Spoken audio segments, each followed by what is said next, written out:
तो नमस्कार साथियों, स्वागत है सभी का प्रेप अड्डा के इस ऑफिशियल एप्लीकेशन पर। आज हम पॉलिटी के सेकंड लेक्चर के साथ आपके सामने आए हुए हैं। जैसे कि लिखा है कि एसएससी फाउंडेशन, लेकिन मैंने आपको ये बात कल भी बताई थी कि ये एसएससी फाउंडेशन बैच तो है, लेकिन आप सभी को बहुत अच्छे से पता है कि पॉलिटी सारे एग्जाम में आती है और पॉलिटी हर एग्जाम के लिए सेम ही रहेगी। ऐसा तो नहीं है कि प्रावधान चेंज हो जाएंगे।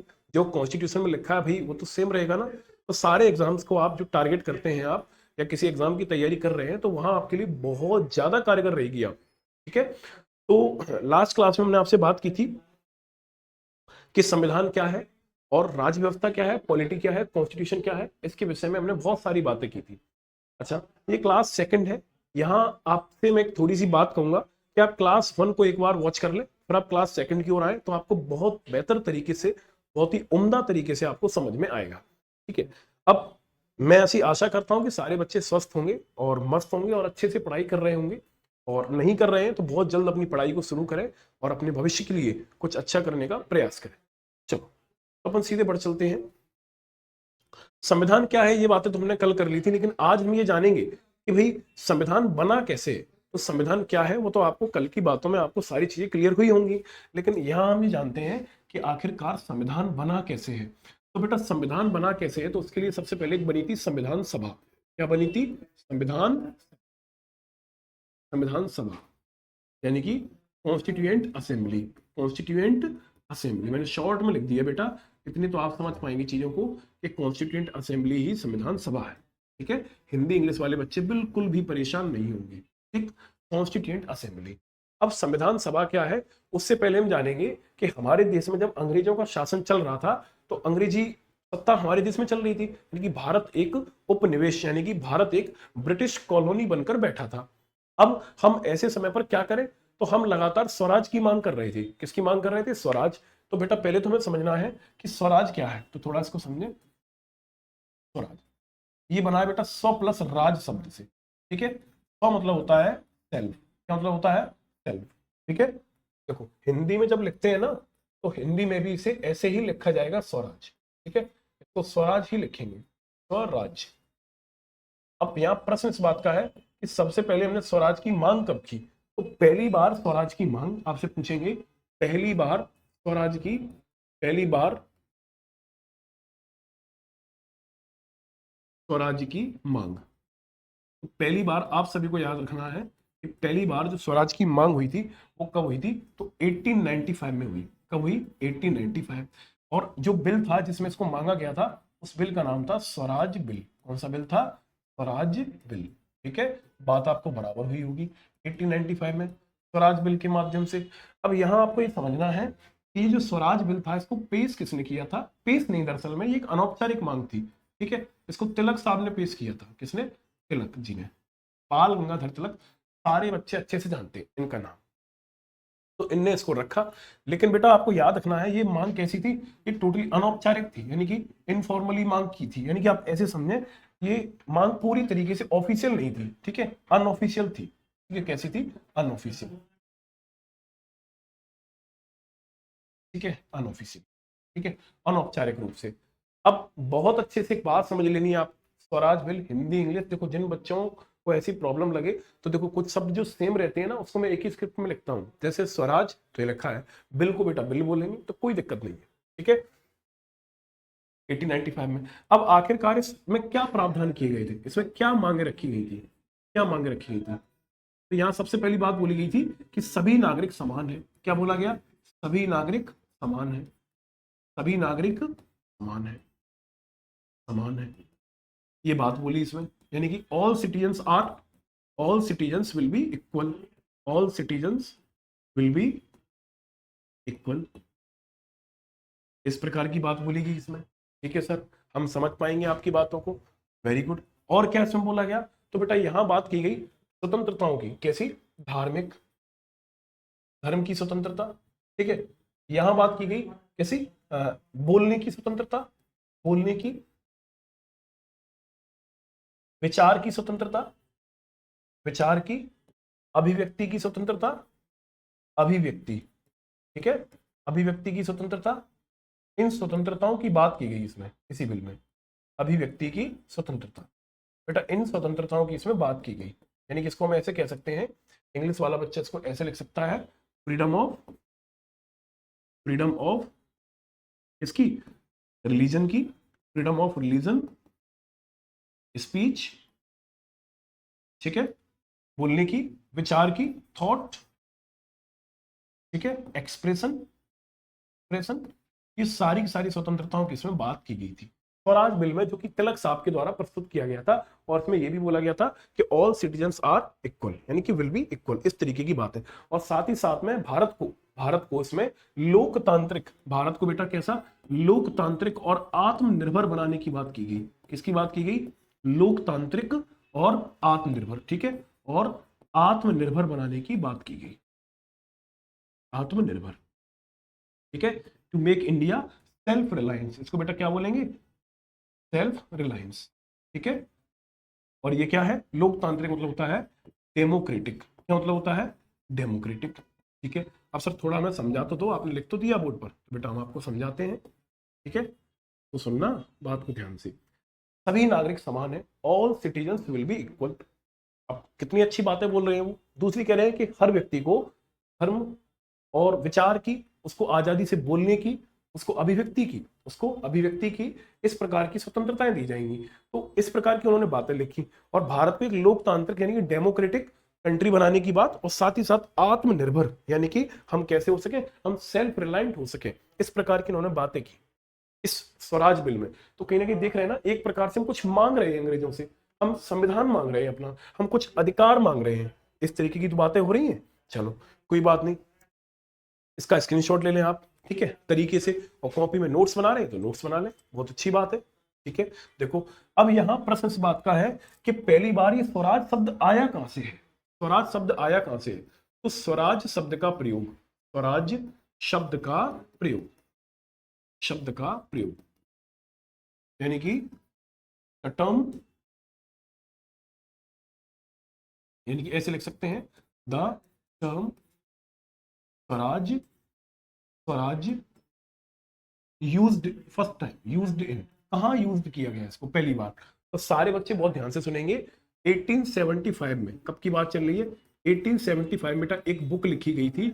इस बुक का नाम था, इस बुक का क्या नाम था? इस बुक का नाम था सत्यार्थ प्रकाश। क्या नाम था इसका? सत्यार्थ प्रकाश। ये किताब थी सत्यार्थ प्रकाश नाम की, ठीक है, ये किताब थी सत्यार्थ प्रकाश। तो 1875 में इस बुक को लिखा गया, इसका नाम था सत्यार्थ प्रकाश। और इस सत्यार्थ प्रकाश नाम की किताब में, अच्छा, इस बुक में पहली बार स्वराज शब्द का प्रयोग किया गया। इसमें इसका प्रयोग किया गया, स्वराज शब्द का प्रयोग किया गया। आप कहेंगे सर हाँ बात तो हम समझ रहे हैं। अब यहां आपके दिमाग में एक चीज आएगी, सर आखिरकार ये किताब लिखी किसने है? आखिरकार ये किताब लिखी किसने है? तो सारे बच्चे बहुत अच्छे से नाम जानते हैं उनका, दयानंद सरस्वती के द्वारा। इसके द्वारा, दयानंद सरस्वती के द्वारा इस किताब को लिखा गया। किसके द्वारा लिखा गया? दयानंद सरस्वती के द्वारा इस किताब को लिखा गया, ठीक है। तो ये वही दयानंद सरस्वती है ना, जिनका नारा आपने सुना होगा, जिनका नारा है वेदों की ओर लौटो। क्या नारा दिया था इन्होंने? वेदों की ओर लौटो, इस प्रकार के इन्होंने नारा दिया था। तो इनकी किताब है सत्यार्थ प्रकाश, और इस सत्यार्थ प्रकाश इसको 1875 में प्रकाशित किया गया था। इस किताब में इन्होंने इसको इस शब्द का प्रयोग, स्वराज शब्द का प्रयोग किया है, ठीक है। चलो कोई दिक्कत नहीं है। अब आपसे पूछेंगे कि जो स्वराज शब्द है इसका ऑफिशियल यूज कब किया गया? यहां तो अपनी बुक में कर रहे थे वो, बुक में ऑफिशियली कब यूज हुआ, ऐसे क्वेश्चन करते हैं आपसे, इसीलिए मैं सारी चीज बता रहा हूं। इसका ऑफिशियल यूज कब हुआ? Officially the word Swaraj was used in, कब यूज किया गया? तो याद रखना 1906 में। कब किया गया? 1906 में। एक सेशन था कलकत्ता अधिवेशन। कौन सा अधिवेशन था बेटा? एक अधिवेशन था कलकत्ता अधिवेशन। सारे बच्चे कॉपी में लिखेंगे इसे, एक अधिवेशन था कलकत्ता अधिवेशन, ठीक है, कोई दिक्कत नहीं होगी। कलकत्ता अधिवेशन, इसको कैलकटा सेशन भी कह सकते हैं अपन, कैलकटा सेशन, यहां इसका प्रयोग किया गया, ठीक है। आप कहेंगे सर हम बात समझ गए, बहुत आसान सी बातें थी। तो यानी कि officially the word Swaraj was used in 1906 Calcutta session. आखिरकार इस सेशन के अध्यक्ष कौन बने थे? अध्यक्ष कौन बने थे? तो अध्यक्ष कौन थे? दादा भाई नेहरू जी। कौन थे? दादा भाई नेहरू जी इसके चेयरमैन थे। ये कौन थे? ये चेयरमैन थे बेटा, ठीक है। ये कौन थे? चेयरमैन थे। यहां इस शब्द का पहली बार यूज किया गया, अच्छे से आप इसको समझ के चलेंगे। अब इस शब्द का क्या कहीं और तरीके से यूज हो रहा है, तो अब इसका यूज होता रहेगा। आप कई बार पढ़ेंगे, कांग्रेस का जब इतिहास पढ़ेंगे तो कई बार स्वराज की मांग की जाती है। तो बिल्कुल भी यहां आपको परेशान नहीं होना है, ठीक है, बिल्कुल भी। मेरी बात को आप उम्मीद करते हैं आप समझ पा रहे होंगे। मैं बात कर रहा हूं यहाँ दादा भाई नेहरू जी की। दादा भाई नेहरू जी, जिन्हें भारत का वयोवृद्ध यानी कि the grand old man of India के नाम से जाना जाता है, ये पारसी थे, ठीक है। और इन्होंने कांग्रेस की 3 बार अध्यक्षता कर ली थी। कितने बार कर ली थी? 3 बार। तो दादा भाई नेहरू जी को लगभग सारे व्यक्ति जानते हैं, सब जानते हैं इनको। काफी अच्छा व्यक्तित्व था इनका। अब सबसे पहले ट्विस्ट तो इस बात में आया, अब गांधी जी भी एक्टिव हो रहे थे। आपने जब इतिहास पढ़ा होगा तो 1915 में आपको बताया जाता है कि महात्मा गांधी भारत में आ चुकी थी। तो 1915 में जब महात्मा गांधी भारत में आए थे, तो इनकी मुलाकात आगे चल के होती है गोपाल कृष्ण गोखले से। अब गोपाल कृष्ण गोखले इनसे कहते हैं कि जाओ भारत का भ्रमण करो, अगर भारत के बारे में जानना चाहते हो। तो गांधी जी कहते हैं कि भाई करेंगे, क्यों नहीं करेंगे, हम भारत को जानने ही तो आए हैं। तो गांधी जी भ्रमण करते हैं भारत का और भारत के बारे में बहुत सारी जानकारी जुटाते हैं। अब 1922 में गांधी जी एक मैगजीन लिखते हैं। 1922 में, 1922 में एक पुस्तक लिखी जाती है, एक मैगजीन है, एक मैगजीन। तो याद रखना इसका नाम था द यंग इंडिया। कौन सी थी? The young India. तो द यंग इंडिया क्या थी? एक पत्रिका थी साथियों। और इस पत्रिका में गांधी जी ने पता क्या लिखा था? गांधी जी ने लिखा इसमें, गांधी जी ने लिखा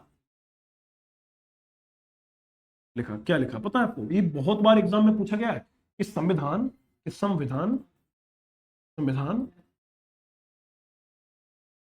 भारतीयों की इच्छा के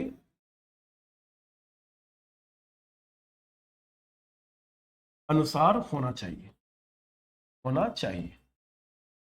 यानी कि संविधान कैसा हो? भारतीयों की इच्छा के अनुसार होना चाहिए। इंग्लिश वाला बच्चा ऐसे लिख सकता है, constitution will be as per the wishes of Indians. ऐसी बात लिखते हैं, ठीक है। आप मेरी बात को समझ पा रहे हो, ठीक है।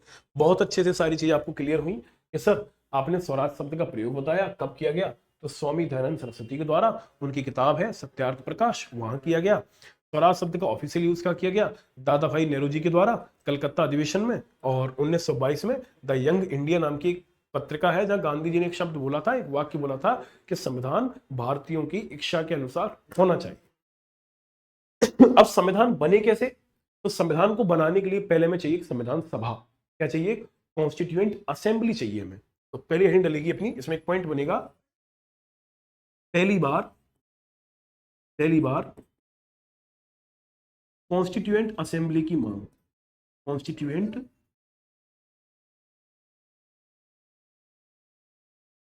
असेंबली यानी कि संविधान सभा की मांग। संविधान सभा की मांग।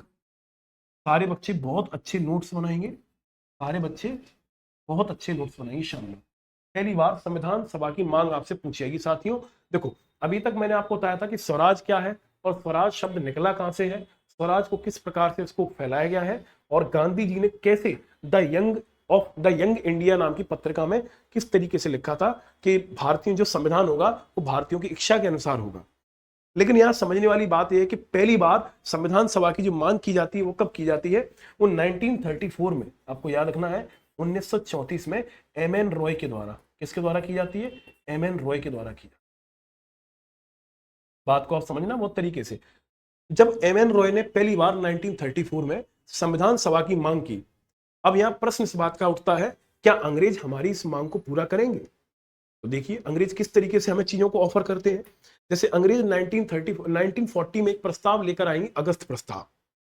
हमारी बात वहां भी नहीं मानी गई। वो कईयों तरीकों से अंग्रेजों ने, कहते हैं ना कि लॉलीपॉप पकड़ा देना, इस तरीके से अंग्रेजों ने हमारे साथ व्यवहार किया, कई बार ऐसे प्रस्ताव लेकर आए।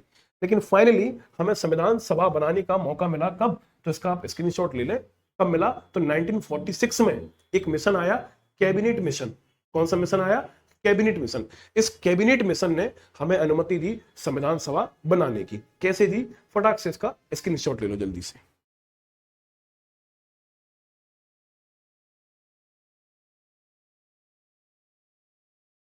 आई होप कि आपने स्क्रीनशॉट ले लिया होगा। देखो, अब अपन पढ़ते हैं कि भाई कैबिनेट मिशन क्या है। देखो ध्यान से, कैबिनेट मिशन, कैबिनेट मिशन। हालांकि मैं इसको जब संविधान का इतिहास पढ़ाऊंगा ना, तब तो बहुत डिटेल से पढ़ाऊंगा।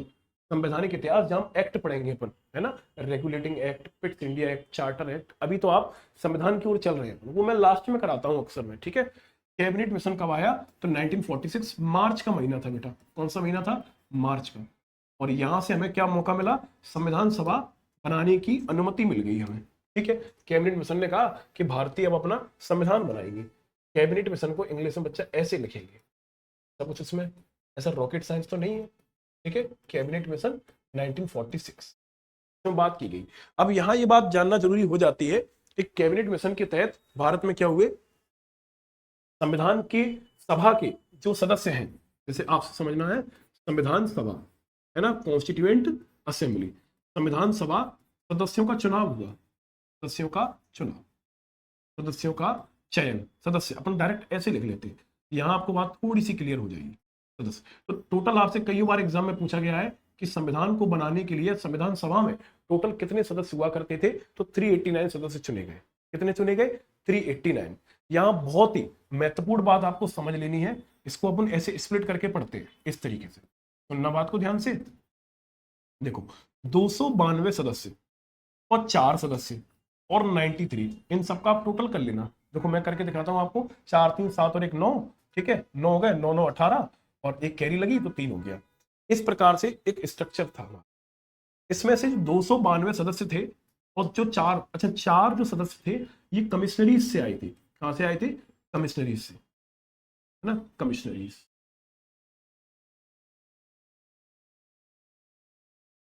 ये कहां से आए थे? कमिश्नरीज से आए थे। अब यहां बेटा आपको एक बात समझ लेनी है कि जो आपको 292 और जो 4 मेंबर आपको दिख रहे हैं, इनका इलेक्शन हुआ था। इनका क्या हुआ था? इलेक्शन, इनका चुनाव हुआ था। और ये 93 सदस्य आपको दिख रहे हैं, इनका क्या हुआ था? इनका नॉमिनेशन हुआ था। इनका क्या हुआ था? नॉमिनेशन, ठीक है। इनका हुआ था मनोनयन। क्या हुआ था? इनका मनोनयन। और इनका क्या हुआ था? इनका हुआ था चुनाव। इनका क्या हुआ था? चुनाव हुआ था। अब आप कहेंगे सर ये जो 93 मेंबर हैं ये कौन से हैं? तो बेटा ये हैं देसी रियासत से, प्रिंसली स्टेट से। कहां से हैं? देसी रियासत से। अब आपको यहां एक बात बहुत तरीके से समझ लेनी है कि सर 292 प्लस 4 यानी कि ये कितने हो गए? ये हो गए 296। ये कितने हो गए? 296। 296 मेंबर थे, इनका चुनाव हुआ था। क्या हुआ था? चुनाव। 93 सदस्य थे, वो देसी रियासत से ऐसे ही नॉमिनेट करके भेज दिए गए। आप कहेंगे सर उस जमाने में चुनाव कैसे? तो बेटा मैंने आपको कई बार पॉलिटी में पढ़ाते हुए ऑफलाइन क्लासेस में ही बताया है कि इलेक्शन जनरली 2 टाइप्स के होते हैं, डायरेक्ट इलेक्शन और एक होता है इनडायरेक्ट इलेक्शन। लेकिन याद रखना ये वाला जो इलेक्शन है ना, ये कैसा है? ये इनडायरेक्ट इलेक्शन है। ये कैसा है? इनडायरेक्ट, ठीक है। ये अप्रत्यक्ष चुनाव है, ये अप्रत्यक्ष है। आप कहेंगे सर हम तो नहीं जानते कि अप्रत्यक्ष चुनाव क्या होता है। तो जो डायरेक्ट इलेक्शन होता है उसमें जनता सीधे तौर पर भाग लेती है, यानी कि the citizens of India participated directly in direct election. लेकिन यह बात चल रही है इनडायरेक्ट इलेक्शन की। आप कहें सर इनडायरेक्ट इलेक्शन में कौन भाग लेता है? तो भाई इनडायरेक्ट इलेक्शन में जनता भाग नहीं लेती है, ऐसे लोग भाग लेते हैं जिन्हें जनता ने चुना था। जैसे जब आपको राष्ट्रपति राष्ट्रपति पढ़ाएंगे तब आपको बताएंगे कि प्रेसिडेंट का इनडायरेक्ट इलेक्शन होता है, राज्यसभा के मेंबर्स का इनडायरेक्ट इलेक्शन होता है। उसमें कौन पार्टिसिपेट करता है? विधायक। राष्ट्रपति के चुनाव में कौन पार्टिसिपेट करता है? सांसद, विधायक। तो सांसद और विधायकों को तो हमने चुना है ना। यानी कि जहां जनता भाग नहीं लेती है बल्कि जनता द्वारा चुने गए मेंबर्स पार्टिसिपेट करते हैं, उसको बोलते हैं क्या? उसको बोलते हैं इनडायरेक्ट इलेक्शन। आप कहेंगे सर यहां किसने भाग लिया था? यहां किसने भाग लिया था वो तो हमें जरा बताओ। तो यहां आपको याद रखना है केंद्रीय विधानमंडल के सदस्यों द्वारा भाग लिया गया। यानी कि वोट किसने डाला? यानी कि वोट किसने दिया? तो आपसे क्वेश्चन करेंगे एग्जाम में, किसने दिया? किसने दिया? तो आपको याद रखना है केंद्रीय विधानमंडल के सदस्यों के द्वारा, यानी कि सेंट्रल लेजिस्लेटिव असेंबली। मैं लिख देता हूं मेंबर्स ऑफ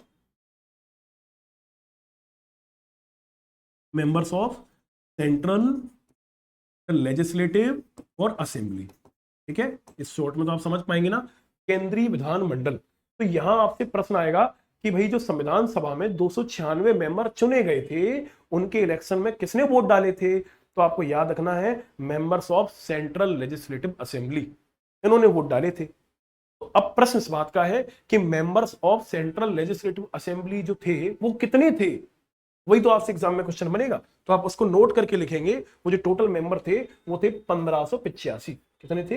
1585। जैसे आज कोई कह दे कि लोकसभा में सर कितने सदस्य हैं, तो वर्तमान में 543, राज्यसभा में 245। अंग्रेजों के जमाने की ये केंद्रीय विधानमंडल था, इसमें टोटल 1585 1585 सदस्य थे। 1585। इन 1585 सदस्यों ने भाग लिया इसके इलेक्शन में, इन 296 मेंबर्स के। और आपको एक बहुत मजे की बात बता दें, ये 1585 जो मेंबर थे इसमें बैठे हुए, इसमें से भारतीय भी थे, मुस्लिम हिंदू सभी थे। इनको किसने चुना था? इनको जनता ने। किसने चुना था? जनता ने, हम लोगों ने। लेकिन यहां संविधान की आलोचना की जाती है। क्यों आलोचना की जाती है? कि जो 1585 मेंबर हैं, ये जनता ने तो चुने थे, लेकिन पता किस जनता ने? मात्र 10% ने। आप कहें सर 90% ने क्यों नहीं? क्योंकि 90% को तो वोट डालने का मौका ही नहीं मिला। 10% नहीं वोट डाले। वो 10% कौन थे? जो अंग्रेजों को लगान देते थे, टैक्स देते थे, रेवेन्यू देते थे। ऐसे लोगों को मौका मिला संविधान सभा में सदस्य बनने का। भाई इन्होंने तो चुना है, तो इनडायरेक्टली इनके ही चुने हुए तो बैठे हैं यहां। इसकी आलोचना की जाती है संविधान में। इस चीज की बहुत बहुत ज्यादा कंट्रोवर्सी, कई बार आलोचना इसकी की जाती है। तो अल्टीमेटली आपको कंपटीशन के प्रोस्पेक्ट से यह समझना है कि 1585 यानी कि 1585 मेंबर्स के द्वारा इनको चुना गया, 296 मेंबर को। और 1585 कहां से आए? इनको भारत की जनता ने चुना। और कितनी जनता ने? 10% जनता ने मात्र। ऐसी बातें आपसे एग्जाम में नहीं पूछेगा, लेकिन आपको समझने के तौर पर इसको याद रखना है। ठीक है, चल कोई दिक्कत नहीं इसमें। अच्छा, अब ये चुनाव हुआ कैसे? ये उस समय चुनाव का तरीका क्या, थोड़ा इसको समझो। देखो हम बताते हैं आपको, इसका स्क्रीनशॉट ले लें आप एक बार, जल्दी से फटाक से स्क्रीनशॉट ले लो। स्क्रीनशॉट ले लो उसका। चलो ले लिया होगा आपने। देखो लिखते हैं तो उससे अच्छा कुछ हो ही नहीं सकता। जरा एक सिस्टम पढ़ते हैं अपन, FPTP। सुनना इसको, इसको क्या बोलते हैं? फर्स्ट फास्ट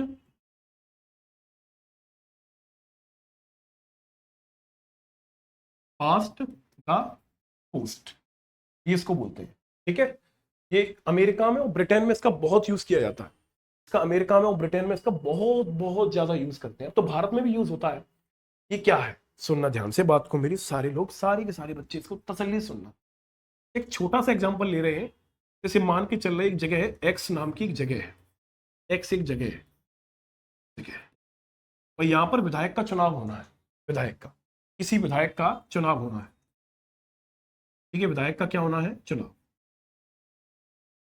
चुनाव होना है। अच्छा, एक पॉइंट और समझ के चलना। टोटल वोटर्स कितने हैं? वोटर्स, वोट डालने वाले वोटर्स मान के चल रहे हैं यहां पर कितने हैं? 2000 वोटर्स हैं। कितने वोटर्स हैं? 2000। 2000 लोग चुनाव में वोट डालने के लिए तैयार हैं। विधायकों का चुनाव होना है। और विधायकों के नाम अपन समझ ले रहे हैं कौन कौन विधायक है। जैसे मान ले रहे हैं एक विधायक है अपने गुड्डू, कॉमन नाम है आपको, उत्तर प्रदेश में तो अक्सर गुड्डू नाम के लोग आपको मिल जाएंगे। गुड्डू हो गए। एक और मान ले रहे हैं आप, एक हम मान ले रहे हैं संजू, मान ले रहे हैं संजू बाबा, मत समझ लेना, लेकिन मान ले रहे हैं। एक अपन मान ले रहे हैं मोनू विधायक, और एक मान ले रहे हैं गोलू विधायक। ये जो बच्चे परेशान हैं, कुछ नहीं बेटा, तो ABCD मान लेना। ABCD, ABCD मान लो। आज हम आपको ये समझा रहे हैं थोड़ा सा कि first past the post system क्या होता है। और लोग मान लो, बुरा मत मानो, और मान लो, एक आध लड़कियां भी मान लेते हैं, और मान लेते हैं अपन लड़कियां। ठीक है, एक लड़की मान लेते हैं अपन, कोई भी, सोनम मान लेते हैं, सोनम। ठीक है, DE हो गई है। ठीक है, और मान लो पूजा मान लो। ये सारे के सारे लोग विधायक के चुनाव में खड़े हुए। अब गुड्डू भैया को वोट मिल गए कितने? 400। कितने मिल गए? 400। संजू भैया को वोट मिल गए 200, और इनको मिल गए 300। कितने मिल गए? 300। और इनको मिल गए कितने? 300, इनको भी मान लो। अच्छा सोनम को ही मान लो 300, तो कितने हुए जरा टोटल करना, 400 200 600, 600 300 300 600 600 1200, 1200 300 1500, पूजा को भी मिल गए 300। चलो ठीक, और एक और लड़की ले ले रहे अपन, कोई भी ले लो, एक ले लो आराध्या, आराध्या ले लिया अपन ने, ठीक है। आराध्या, आराध्या को कितने मिल गए टोटल, यहाँ कितने हो गए थे 1200 1200 300 1500 300 1800, आराध्या को मिल गए 200। ये सारे के सारे ये जो जनप्रतिनिधि हैं ये विधायक के चुनाव में खड़े हुए थे, यानी कि विधानसभा के इलेक्शन में खड़े हुए। गुड्डू को 400 वोट है, संजू को 200 है, मोनू को 300 है, गोलू को 300 है, 300 300 इस तरीके से वोट बटे हुए। कम ज्यादा भी हो सकते हैं, मैंने ऐसी कैलकुलेशन रखी ताकि आप इसको इजीली समझ पाए। बहुत जरूरी जानकारी देने जा रहा हूं, वो अपने जो कान है ना उनको ध्यान से खोलकर सुनिए मेरी बातों को, मैं क्या बताना चाह रहा हूं। यहां ध्यान से देखना कि सबसे ज्यादा वोट गुड्डू भैया को मिले 400। अब जो भी है वो इनसे कम है, जो भी है इनसे कम है। यहां जीत कौन गया, गुड्डू भैया। अब इसमें एक कॉन्सेप्ट को आपको समझना, फर्स्ट पास्ट द पोस्ट क्या कह रहा है इसको सुनो, कि गुड्डू भैया को 400 वोट मिले हैं, गुड्डू भैया विधायक बन गए, ज्यादा वोट से जीते हैं सबसे।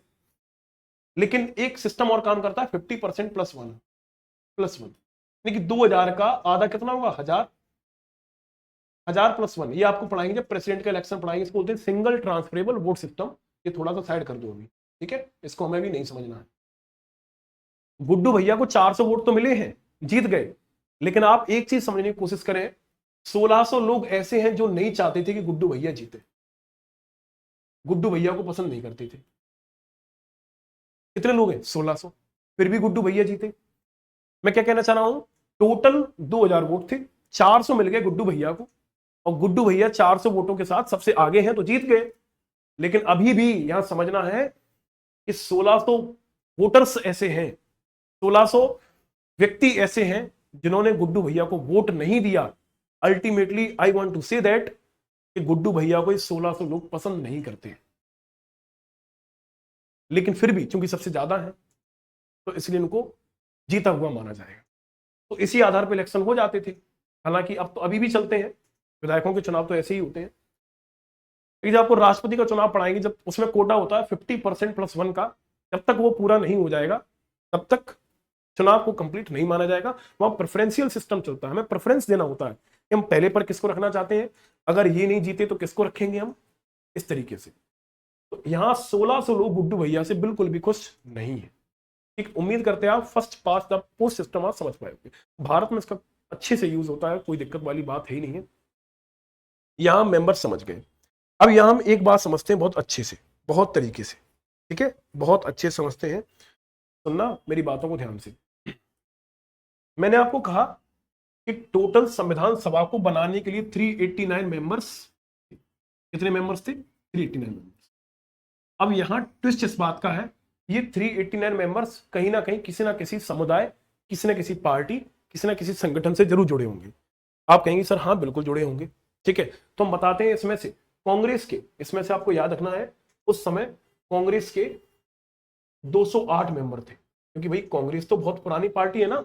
आपसे पूछेंगे कि सर कांग्रेस की स्थापना कब हुई थी, कांग्रेस की स्थापना कब हुई थी, तो आपको याद रखना है 28 दिसंबर 1885 को, ठीक है, इसको साइड में नोट कर लेना।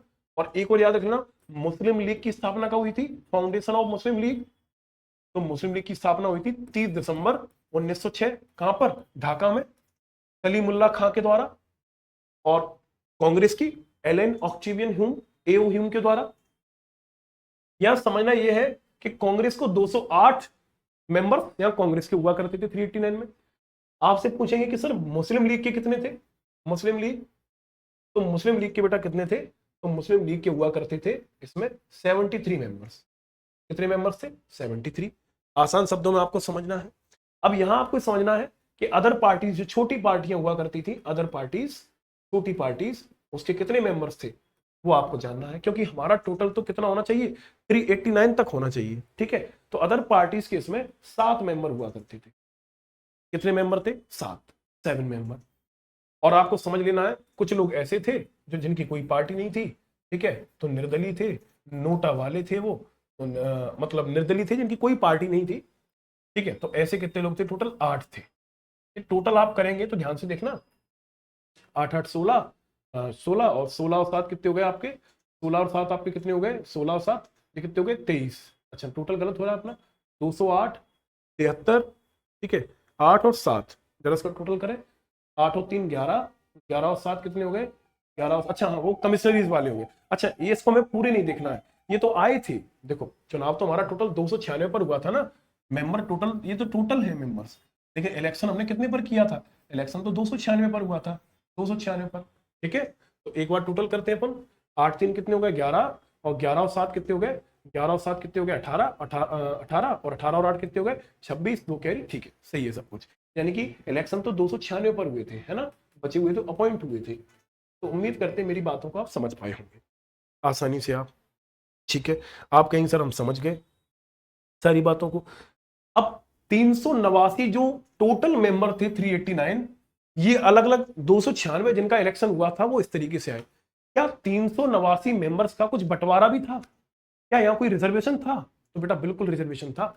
उस समय भी सीटों को रिजर्व करके रखा था, उस समय भी सीटों को रिजर्व करके रखा था। कैसे? तो वही आपको समझना है, वही आपको समझना है। उस समय जो जनरल कैटेगरी हुआ करती थी, सामान्य वर्ग, जिसको सामान्य, देखो सामान्य कोई वर्ग नहीं है, सामान्य तो हर कोई है, हर कोई सामान्य। तो जनरल की सीटें 213, कितनी सीट थी? 213। ठीक, चलो कोई बात नहीं। मुस्लिम की सीट कितनी थी? मुस्लिम की सीट थी 79। कोई दिक्कत यहां तक? किसी को दिक्कत नहीं है। ठीक है, और समझो सिख की पूछी जाएंगी, सिख की 4 सीटें थी, लेकिन मुस्लिम ने कितनी सीटें दर्ज करी अपनी? 73 की थी। ठीक है, 80% के आसपास मान सकते हैं। ठीक है, फीमेल की पूछी जाए 15 सीट। कई बार एग्जाम में क्वेश्चन भी आता है कि संविधान सभा में टोटल कुल कितनी महिलाएं थी, तो आपको बताना होगा कि सर इसमें 15 महिलाएं थी। कितनी महिलाएं थी? 15। ठीक है, अब यहां एससी की सीटें रिजर्व थी। एससी, एससी की थी बेटा 26, और एसटी की कितनी थी? 33। कितनी थी? 33। ये आपको याद रखना है, ये रिजर्व थी सीटें। कैसी थी ये? रिजर्व। जनरल की पूछी है तो 213। ठीक है, मुस्लिम की पूछी है तो 79, सिख की पूछी है तो कितनी थी? 4, और फीमेल की पूछी है तो 15, और याद रखना है एससी की 26 और एसटी की 33। ठीक है, इतनी बातों को आपको समझना है। अच्छा, जिस दिन संविधान की मीटिंग लगी थी, पहली मीटिंग, फर्स्ट मीटिंग, आपको समझना है जिस दिन संविधान की पहली मीटिंग लगी थी, फर्स्ट मीटिंग, फर्स्ट मीटिंग में आपको याद रखना है 10 महिलाएं आई थी। देखो इलेक्ट तो 15 तो हो ही गई थी, लेकिन उस दिन पार्टिसिपेट कितनी आई थी? 10 महिला करने आई थी। और संविधान की जो अंतिम मीटिंग थी, लास्ट मीटिंग, कौन सी मीटिंग थी? लास्ट। बेटा याद रखना है लास्ट मीटिंग कब हुई थी? लास्ट मीटिंग कब हुई थी? तो 24 जनवरी 1950 को। ठीक है, लास्ट मीटिंग। इसमें कितनी महिलाएं आई थी? इसमें 8 आई थी। अब यहाँ पे थोड़ा सा कॉन्फ्लिक्ट है, जैसे उत्तर प्रदेश गवर्नमेंट ने कई बार एग्जाम कराए और 11 मान लिया है। ठीक है, और एसएससी वगैरह 8 माना है, तो इतना परेशान नहीं होना। ठीक है, तो फर्स्ट मीटिंग 10 महिलाओं ने, क्योंकि देखो ऐसा है, जब आपको हम जब पढ़ाएंगे कि संविधान सभा जो अंतिम रूप से जब संविधान बना था तो उस पर हस्ताक्षर हुए थे, तो हस्ताक्षर को गिन पाना बड़ा टास्क है कि इसमें कितनी महिलाओं के थे, कितने के थे। बोर्ड पर लगा देंगे अगली क्लास में, समझना आप खुद से उसको। तो 10 महिलाएं थी कब? शुरुआत में, और अंतिम रूप से 8 ही रह गई थी जो उस समय आई थी लास्ट मीटिंग में। ये आपके सामने पूरा फॉर्मेट लिखा हुआ है, जरा इसका स्क्रीनशॉट ले लो जल्दी से फटाक से। कोई दिक्कत वाली बात नहीं है, सारे बच्चे मेरी बात को तरीके से समझ पा रहे हैं।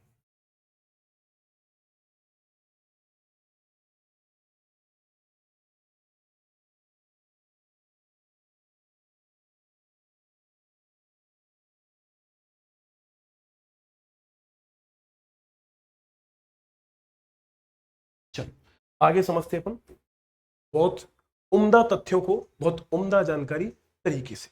ठीक है, कोई दिक्कत वाली बात नहीं है। अब संविधान सभा की पहली बैठक, डाल डाल दो पॉइंट सबसे काम का। संविधान सभा की पहली बैठक, पहली बैठक। अब यहां आपको एक बात समझनी है कि बेटा टोटल मेंबर तो 389 है, और संविधान सभा की जो पहली बैठक लगने जा रही है, वो पहली बैठक में टोटल 207 मेंबर ही पार्टिसिपेट कर रहे हैं। कितने मेंबर पार्टिसिपेट कर रहे हैं? 207। अब यहां आपको समझना है कि संविधान सभा की पहली बैठक 9 दिसंबर 1946 को हुई। तो बेटा कहां हुई? आपसे एग्जाम में ये भी तो पूछेंगे। तो पहली बैठक इसकी हुई सेंट्रल हॉल में, जैसे आप असेंबली हॉल भी कह सकते हैं, कहां हुई? सेंट्रल हॉल में। Central hall Delhi. और ये भी पूछेंगे कब हुई थी? सुबह 11 बजे। कब हुई थी? 11 बजे। कितने मेंबर्स आए थे? तो मेंबर याद रखना केवल और केवल 207। मीटिंग में कितने थे? 207। लेकिन अगर ओवरऑल सेशन में पूछा जाए, तो जैसे मान के चल रहे, हमने कहा आपके स्कूल चालू हो गए, और आपके स्कूल चालू हो गए तो हमने कहा एक सेशन है 5 दिन का, तो पहले दिन जो मेंबर आ गए वो 207 थे। ओवरऑल हमने 5 दिन में देखा तो टोटल 211 मेंबर आई थी। अगर पेपर में ऐसे लिख के आया जाए कि संविधान की सभा के पहले सत्र के दौरान कितने मेंबर उपस्थित रहे सत्र के दौरान, तो 211 टिक करेंगे, और पहली बैठक के दौरान कितने रहे, तो आप 260 टिक करें। 207। अब यहां प्रश्न इस बात का है कि भाई इतने मेंबर आए क्यों नहीं? तो सबसे पहले तो जितने मुस्लिम लीग के मेंबर थे वो सब नाराज हो गए, क्योंकि अंग्रेज कह रहे थे कि जो मुस्लिम है वो अपना अलग संविधान बना ले, क्योंकि भाई तुम्हें तो अलग राष्ट्र चाहिए ही है, तो एक साथ क्यों बना रहे हो? बैठ के सेम संविधान क्यों बना रहे हो? अलग बना लो अपना। तो भाई वो नाराज हो गए कि हम क्यों आए, हम क्यों आए, तो वो नाराज हो गए। और बचे हुए जो देसी रियासत वाले थे वो भी नहीं आए, वो भी नहीं आए, तो बड़ा रट्टा हो गया। अब यहां समझना यह है कि जो नहीं आए मुस्लिम लीग के, तो मुस्लिम लीग को मनाने के लिए, मुस्लिम लीग को मनाने के लिए पता कौन गया? आपको जानकर आश्चर्य हो गया। मनाने के लिए BN राव, बेनेगल नरसिंह राव, नाम सुना होगा आपने। जो बच्चे बैंकिंग की तैयारी करते हैं वो तो बहुत अच्छे से जानते हैं BN राव। ये गए मनाने के लिए। भाई जिन्ना के करीबी दोस्त थे, जिन्ना के दोस्त थे, मोहम्मद अली जिन्ना के दोस्त थे। लेकिन मुस्लिम लीग क्यों ही माने? वो नहीं माने बात। ठीक, चलो जैसा भी रहा, नहीं माने, फाइनली मीटिंग तो चलेगी ही। अब किसी भी मीटिंग का कोई ना कोई चेयरमैन बनता है। अब इसका चेयरमैन किसे बनाया जाए? इसका चेयरमैन, इसका हेड किसे बनाया जाए? ये सबसे बड़ा प्रश्न था।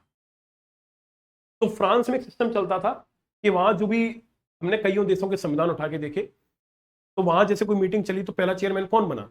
तो वहां हमें निष्कर्ष निकाला कि जो उस सभा में सबसे सीनियर पर्सन था, सबसे वयोवृद्ध, उनको बना दिया गया था।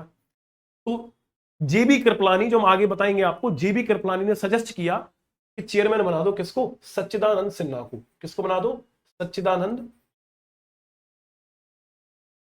सच्चिदानंद सिन्हा को बना दो, सिन्हा को। ये संविधान के पहले चेयरमैन बन गए सभा के। इतने बूढ़े थे, जब ये संविधान सभा को जब एड्रेस करने जा रहे थे, इतने बूढ़े और इतने अस्वस्थ रहते थे, इतने अस्वस्थ, इतने अस्वस्थ, कि जब ये उसके संविधान सभा को एड्रेस कर रहे थे ना, जो स्पीच पढ़ रहे थे, इन्होंने पता क्या बोला था पहले? कि भाई मैं अगर स्पीच नहीं पूरा पढ़ पाया, अगर पढ़ते पढ़ते मुझे कुछ हो भी गया, तो बचा हुआ लेटर या बचा हुआ स्पीच BN राव पढ़ेंगे। कौन पढ़ेंगे? BN राव। सोच के देखो आप इनकी अस्वस्थता को, कि वो कितने अनहेल्दी हो सकते हैं। लेकिन फिर भी हमारा सौभाग्य है कि उन्होंने संविधान सभा की पहली चेयरमैनशिप को संभाला। लेकिन ध्यान रखना ये टेम्परेरी थे, क्योंकि भाई जब सेकंड मीटिंग होने जाएगी तो कौन बनेंगे? तो डॉक्टर राजेंद्र प्रसाद। कौन बनेंगे? डॉक्टर राजेंद्र प्रसाद। ठीक है, चल, कोई दिक्कत वाली बात नहीं है, यहां आपको कोई दिक्कत वाली बात नहीं। अब यहां आपको एक चीज और समझ लेनी है कि सच्चिदानंद सिन्हा जो है, इनका नाम सजेस्ट किसने किया था चेयरमैन बनने के लिए? तो चेयरमैन बनने के लिए इनका नाम सजेस्ट किया था JB कृपलानी ने। JB कृपलानी। ठीक है, आगे इन सब का हम लिखाएंगे परिचय आपको कि कौन है JB कृपलानी। अभी समझ के तौर पर समझें कि सच्चिदानंद सिन्हा को चेयरमैन के अपॉइंट करने के लिए किसने बोला था? JB कृपलानी। ठीक, चलो, कोई दिक्कत नहीं है, कोई दिक्कत नहीं है। अब ब्रिटेन के एक नेता हुआ करते थे जाने माने, विंस्टन चर्चिल। कौन थे? Winston Churchill. आगे चल के विंस्टन चर्चिल ब्रिटेन के प्राइम मिनिस्टर ही बनेंगे लेकिन इस समय तो एक वहां के एक चेहरा थे, अच्छे खासे लीडर थे। विंस्टन चर्चिल कह रहे हैं कि भारतीयों की संविधान सभा की पहली बैठक ऐसी बैठक है जिसका दूल्हा तो मौजूद है, एक ऐसी विवाह है, एक ऐसी शादी है जिसकी दुल्हन ही गायब है। बात समझ रहे हैं? ऐसा क्यों बोले? क्योंकि भाई मुस्लिम लीग ही नहीं आई।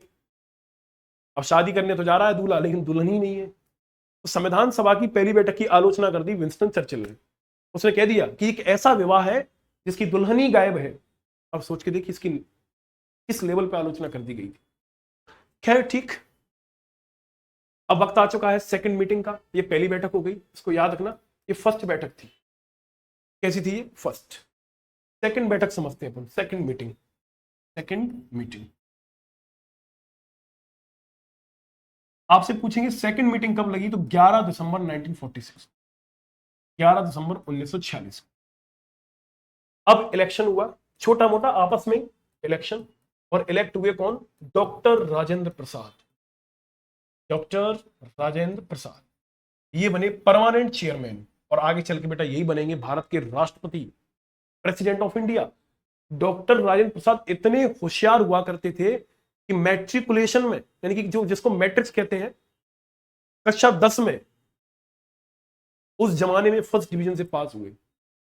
आपको जानकर हैरानी होगी, मेरी वीडियो को सारे बच्चे देख रहे होंगे, शायद ही कोई ऐसा होगा जो सेकंड डिवीजन से पास हुआ होगा, सब फर्स्ट डिवीजन से ही थे।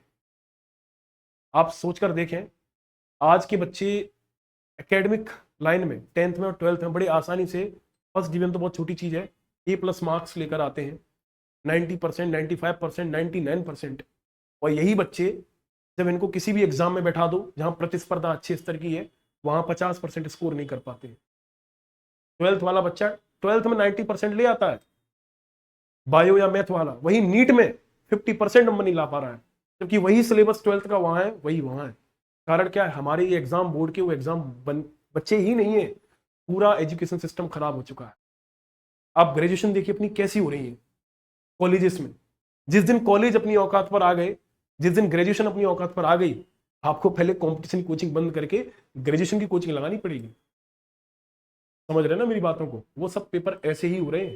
सारे बच्चे अच्छे जानते हैं, मन को तसल्ली देने के लिए बेशक कह लो कि सर हम तो 20 पढ़ के जाते हैं और तब लिखते हैं। नहीं, आपने 12th क्लास में 4 कोचिंग घिसी थी, साइकिल के टायर घिस गया था, और आप बीएससी कर रहे हैं घर पे बैठे बैठे। क्या ये पॉसिबल है? नहीं है। क्या बीएससी बीए 12th क्लास से आसान हो गए? बिल्कुल नहीं। शिक्षा का तंत्र कमजोर हो गया, बात को समझना मेरी। डॉक्टर राजेंद्र प्रसाद इतने होशियार थे कि पता, हाई कोर्ट से इनको जज बनने तक का ऑफर मिला था, जज बनने तक का, लेकिन इन्होंने ठुकरा दिया। तो डॉक्टर राजेंद्र प्रसाद, मैं इनकी बात कर रहा हूं, जो आगे चल के भारत के राष्ट्रपति बनेंगे, इनको संविधान सभा का एक परमानेंट अध्यक्ष बनने का मौका मिला, क्योंकि भाई इनका इलेक्शन हुआ और ये इलेक्ट हो गए। ठीक, चलो बहुत अच्छी बात है। अच्छा, अब आपको समझना है कि संविधान सभा के डिप्टी चेयरमैन, उपाध्यक्ष कौन बने? उपाध्यक्ष, डिप्टी चेयरमैन कौन बने? तो यहां आपको एक नाम बहुत सुनने को मिलेगा, फ्रैंकलिन एंथनी। कौन थे? Franklin Anthony. इनको बनाया गया, लेकिन भाई ये पहले नॉमिनेट थे, ये नॉमिनेट किया गया था इनको, इनका इलेक्शन नहीं हुआ था, नॉमिनेट। अब आपसे यहां पूछेंगे कि पहले इलेक्टेड डिप्टी चेयरमैन कौन बने थे? Elected, elected deputy chairman, chairman. इनका नाम आपको बिल्कुल भी नहीं भूलना है और कभी नहीं भूलना है, H.C. मुखर्जी। कौन थे बेटा? H.C. मुखर्जी। ये संविधान सभा जो कि दूसरी वाली थी, इसके पहले इलेक्टेड डेप्यूटी चेयरमैन थे, जिनका नाम था H.C. मुखर्जी। क्या नाम था इनका? H.C. मुखर्जी। ठीक है, और इसी दौरान एक कमेटी बनेगी, एडवाइजरी कमेटी। कौन सी बनेगी? सलाहकार समिति, सलाहकार समिति। अच्छा, तो तारीफों के पुल बांधे थे ना डॉक्टर राजेंद्र प्रसाद की, जब इन्होंने चेयरमैनशिप संभाली थी, तो किसने बांधे थे पता है आपको? B.N. राव ने। किसने? B.N. राव ने। इनके मित्र थे अच्छे खासे, बहुत लंबे समय से जानते थे इनको, है ना? तो B.N. राव और सलाहकार समिति क्या बोलेंगे? Advisory committee. ठीक है, इसके अब इतनी सारी मैंने आपसे बातें की हैं। अब मैं नहीं चाहता कि आपको इतना सब पढ़ा दूं एकदम से कि आप उसको डाइजेस्ट ही ना कर पाए। अब सेकंड वीडियो आप इसको देख रहे हैं, लेकिन मेरी आप लोगों से गुजारिश है कि आप एक बार फर्स्ट जो पॉलिटिकल लेक्चर डाला हुआ है उसको जरूर वॉच कर लें, और इस बात को माइंड में सेट कर लें कि कैसे कॉन्स्टिट्यूशन ऑफ पॉलिटी एक दूसरे से अलग अलग है। पहले वीडियो मैंने आपको बहुत अच्छे से समझाया है, लेकिन फिर भी हम उसको एक साथ लेकर ही चलेंगे सारी चीजों को, और चूंकि सब्जेक्ट एक ही है, लगभग कुछ अंतर है, वो हमने पहली वीडियो में आपको क्लियर की है। क्लास कैसी लगी तो आप कमेंट बॉक्स में उसको जरूर ड्रॉप करना। मैं आपका इतने एग्जाम्स पर रिसर्च करके इतना तथ्य निकाल के लाया हूं कि शायद ही आपको ये कहीं मिलने वाले हैं, आप यकीन मानिए आप।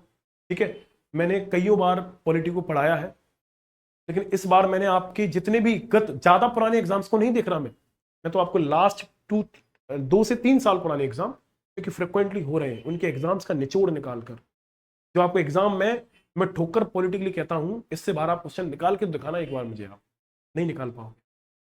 ठीक है, सफिशिएंट आपको मिला है। ठीक है, चलो। तो हमने आज क्या क्या सीखा, हमने क्या क्या सीखा, एक बार थोड़ा सा देखें। संविधान सभा देखी हमने, तो पहली बार स्वराज बिल कब आया, 1895 में तिलक जी लेकर आए, लेकिन अनऑफिशियल था ये।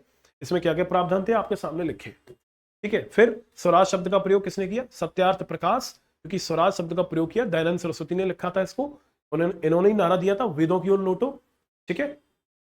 Officially the word Swaraj was used in 1906। दादा भाई नेहरू चेयरमैन थे कलकत्ता अधिवेशन, किसका अधिवेशन भाई, कांग्रेस का है, किसका है, कांग्रेस का, ठीक है। गांधी जी ने लिखा संविधान भारतीयों की इच्छा के अनुसार होना चाहिए। पहली बार कॉन्स्टिट्यूशनल असेंबली संविधान सभा की मांग 1934 में एवन रॉय ने की, और संविधान सभा में कैसे कैसे सदस्य आए, 389, 296 चुने गए, 93 नॉमिनेट किए गए, ठीक है। और साथ साथ में आपको क्या समझना है, ये भी समझना है कि मैंने आपको first past the post system भी समझाया, सीटों पर किस प्रकार रिजर्वेशन था वो भी मैंने आपको बताया, जो इलेक्शन से आए वो कैसे कैसे थे वो भी बताया। 15 महिलाएं थी संविधान सभा में, अपने 10 पहली मीटिंग के दौरान उपस्थित रही, और लास्ट मीटिंग के समय 8 थी, लेकिन बीच में 15 रही। तो परेशान नहीं होना बिल्कुल भी। संविधान की पहली बैठक कैसी रही, क्या क्या उसमें प्रावधान रहे, संविधान की दूसरी बैठक में क्या क्या रहे, इतनी बातों को हमने सीखा, ठीक है। अब यहाँ एक बहुत ही जरूरी बात आपको बतानी है, ये हमारे सोशल मीडिया के प्लेटफॉर्म है, जैसे आपको दिख रहा है इंस्टाग्राम, यूट्यूब, ठीक है, प्रेप अड्डा, थ्रेड, इसके अलावा फेसबुक, इसके अलावा आपको प्ले स्टोर, और ये दिख रहा है। देखो हमारा प्रेप अड्डा यूट्यूब पर चैनल है, उसको बेटा सब्सक्राइब कर लेना, वहां से आपको कई नोटिफिकेशन मिलते रहेंगे ऐप के ऑफिशियल एप्लीकेशन के रिगार्डिंग भी, और कई आपको ऐसी चीजें जो फ्रिक्वेंटली एग्जाम में पूछी जाती हैं शॉर्ट्स वीडियो के तौर पर, या फिर छोटे छोटे वीडियो बनाकर आपको प्रोवाइड करा दी जाएंगी, ठीक है। इंस्टाग्राम पर फॉलो करें, फेसबुक पर फॉलो करें, और प्ले स्टोर से हमारा एप्लीकेशन मिल ही जाएगा, ठीक है। और टेलीग्राम से हमसे जुड़े, ताकि आपको वहां नोट्स या पीडीएफ कई चीजें हैं जो आपको उपलब्ध करा सकें, और आपको जानकारी भी बता देते हैं। ये हमारे 2 बैचेस हैं। दिव्यांशी मैम आपको वोकैब वॉल्ट के नाम से आपको जो वोकैबलरी है जो कि आपके एग्जाम में पूछी जाती है, एसएससी हो, बैंकिंग हो, या जहां भी इंग्लिश आती है, आप जानते हैं ना वोकैब तो एक बहुत बड़ा पोर्शन है, तो यहाँ आपको बहुत ही कंसाइज वे में आपको मैम पूरा कवर करेंगी वोकैब वॉल्ट नाम की सीरीज से, जो कि मात्र आपको 149 रुपए में मिल जाएगी आपको, ठीक है। और आप कुछ ऑफर्स भी कभी कभी होते हैं, वो आपको वहाँ विजिबल हो जाएंगे, कूपन कोड वगैरह, तो आपको सारी चीजें उपलब्ध करा दी जाएगी, ठीक है। तो सूक्ष्म बैच हमारे कौरव सर पढ़ा रहे हैं, प्रदीप कौरव सर, ठीक है, जो कि 299 रुपए में बैच है, जो कि बैंकिंग एग्जाम के लिए एक स्पीड मैथ के नाम से चला रहे हैं। और आप यकीन मानकर चलना, बेहद शानदार सीरीज है, आपकी स्पीड इतनी ज्यादा एनहांस होने वाली है कि आप फील करेंगे। और बैंकिंग एग्जाम को निकालने में सबसे बड़ी अगर कोई चुनौती है तो वो स्पीड है, आपको बहुत कम स्पीड में सवाल को करना होता है, तो ये आपके लिए बैच बहुत बहुत ज्यादा कारगर रहेगा। इसी के साथ मैं क्लास को ऑफ करता हूं, मिलते हैं अपन नेक्स्ट सेशन में। जय श्री राम, धन्यवाद।